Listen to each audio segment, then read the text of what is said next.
சோதனைக்கு உட்படாதபடிக்கு எழுந்திருந்து. ஆமென். சோதனைக்கு உட்படாதபடிக்கு எழுந்திருந்து ஜெபம் பண்ணுங்க. இந்த உலகத்துல நமக்கு சோதனை இருக்குங்க. இந்த உலகத்துல என்ன இருக்கு? சோதனை இருக்கு. இந்த சோதனையை நீங்க ஜெயிக்கணும்னா, இந்த சோதனையில நீங்க விழாம இருக்கணும்னா, விழுத்திருந்து ஜெபம் பண்ணுங்க. என்ன பண்ணணும்? ஜெபம் பண்ணணும். ஜெபிக்கிறவன் தாங்க சோதனையை ஜெயிக்க முடியும். ஆமீன். ஒரே ஒரு ஆமீன் இருக்கு. கர்த்தருக்கு ஸ்தோத்திரம். ஜெபிக்கிறவன் தான் சோதனையை ஜெயிக்க முடியும். எல்லாமே வரல. ஆமென். சரி, சோதனைக்கு உட்படாதபடிக்கு ஜெபிக்க வேண்டும். ஏசாயா 40:31 நாம வாசிக்கிறோம். கர்த்தருக்கு காத்திருக்கிறவர்களோ புது பலன் அடைவார்கள். என்ன பலன்? என்ன பலன்? புது பலன், நியூ ஸ்ட்ரென்த்.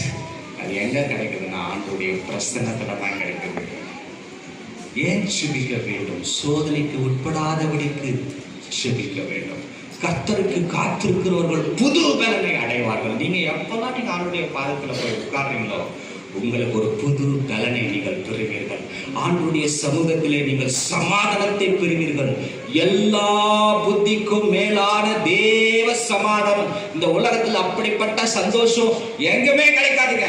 ஒரு பெஸ்ட் பிளேஸ், ஒரு சந்தோஷமான இடம் அது எதுனா அது ஆண்டவருடைய சமூகம் மாத்திரம்தான்.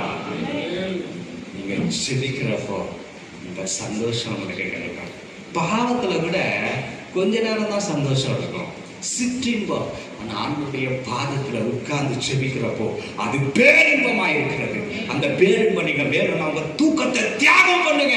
உங்க சரீரத்தை நீங்க ஒடுக்கணும், ஷெட்யூல் பண்ணணும். சீக்கிரமா தூங்க போறேன், நானும் இயேசுவும் நான் இயேசுவோடு கூட பேச போறேன். ஏனென்றால் இயேசுவோட பேசுறப்ப எனக்கு சந்தோஷம் கிடைக்குது, இயேசுவோட பேசுறப்ப எனக்கு சமாதானம் கிடைக்குது, இயேசுவோட பேசுறப்ப எனக்கு பலன் கிடைக்கிறது.